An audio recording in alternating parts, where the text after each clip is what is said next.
So as I was sitting here trying to find games to cast, I started going through people's replays and I tried to find something a little bit under 40 minutes, But it's been difficult. I think we just struck lucky. So the last few games I looked at were like 1 hour, 1 hour 30.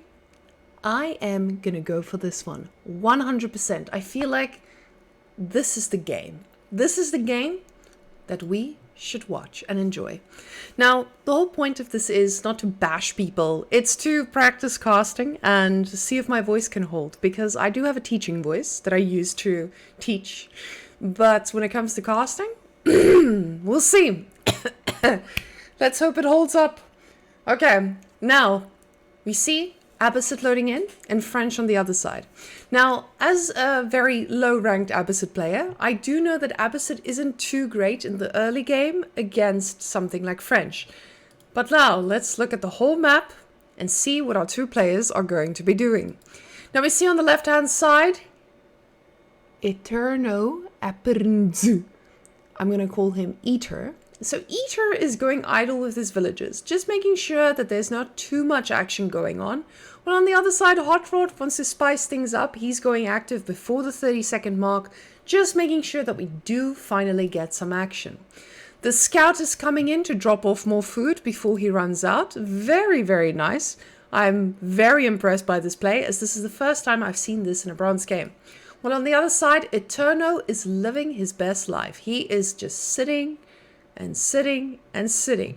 Let's see where the scout is going. Yes, go collect that sheep, good sir. We see that Hot Rod has also decided to go all the way to the gold and live his best life over there. Well, on the other side, the villagers finally woke up and they're going in for a little bit of long distance berries. We all love a little berry, don't we? Now, if you are bronze and you are one of the long distances, make buildings. Make buildings next to the berry, such as a mill. Don't build 3 houses at the start. You won't get pop capped, but you will not have food or wood for the right buildings around you. Now we see, as an Abbasid player, he's getting the berries, which is good. We want those berries, especially for the villager production. He's queuing up these villagers at the speed of light. Well, on the French side, we do see that he has another scout just keeping an eye on these little choppers. You guys get to work, okay? I'm gonna go off on an adventure, but I will be back for you. So he is also constantly making villages. Not constantly, but constantly. As we see his...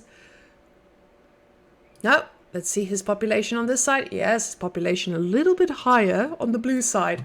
Now, back onto this blue side, we see long distance food gathering all the way. Those berries are getting gotten. They are getting harvested left and right. On the plus side, he's decided more on wood. So now he put a little bit of a lumber camp right next to it, which is good. We have a lumber camp. But we could have used a little mill over here just to make sure that these tiny people's legs don't get tired. Berry picking is a very difficult job. We do not want them to overexert themselves. Let's go look at the French player. The scout kept an eye on these, and so will we. They're doing a great job. Good job, boys. You're doing what you need to be doing. He's also going for a lot of wood. Now, fun fact, as I was told by many, many guides from Beastie, we don't need a lot of wood on French. You just need to get a lot of food and a lot of gold, and you're going to send knights into his base and end his career. Now, we see he's already aging up, and on the other side, we see he's making a barracks. So, Eterno, I don't know what you're playing for or going for, but it's not age 2 just yet.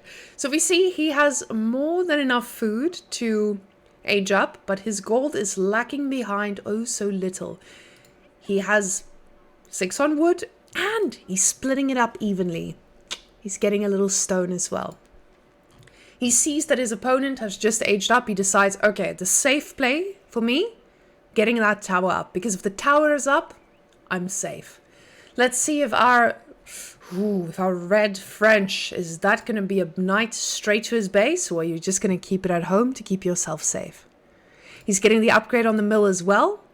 Oh, mill, lumber camp. I need to practice that one. And we see he's getting a constant gold production. Getting in here. We do need a little bit more food to keep producing these knights, but he has it queued up. He's getting his upgrade before getting a lot of knights. At least they will be healthy and heal up whenever necessary. Now we do see he's instantly going for the double archery range, so this could explain the high wood gathering. We see that he does want 2 archery ranges, even though he's gonna have to invest a lot just to keep pumping out the acceptable amount of units.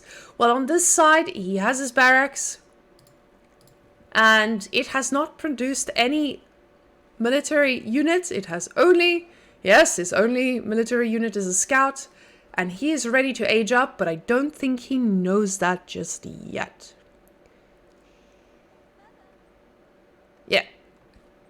Yeah, he's not noticing at all. Let's speed that up. Does he notice? No. All right. We see the scout is just keeping a close eye on the gold, as he did before. This guy must love some gold miners. Ooh, he's keeping a close eye. He knows what's up. And those knights keeping the base real safe. Now we see that this guy is getting way too many resources. And this brings me to my real tip for all us bronzies out there. Spend your resources. If you spend your resources, you will already do a lot better. What this guy's doing is not spending his resources. If you're floating 1,200 wood, you know you're doing something wrong. You can either, he's getting a lot of stone as well. He's just going for that eco, honestly. He's getting that eco income. We see the knights finally showing some aggression. He doesn't mind. He's like, I just got slapped left and right. Not the end of the world. All of these just going down. And they are dead. Every single one of them.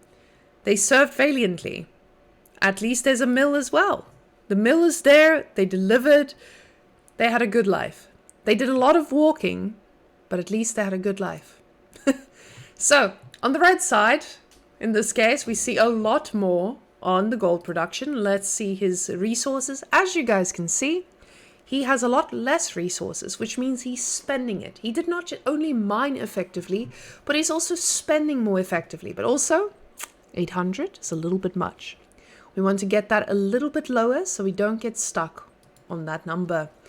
On this side, he's just cleaning out the base left and right. And honestly, this looks like GG. The knights are doing a good damage to the lumber camp. And I believe our wonderful, wonderful Eterno is dead. We see that there's no more population going out. He probably left in his mind because there are knights in his base. Unbeatable French knights, of course. And he decided to give it another go in the next game. So let's see how the French finishes it out. He sends all his units. He smacks that thing down real good with all those little arrows doing their best. And so ends the game number 2. That was quite a game. And I'm sure you're asking yourself, what was that?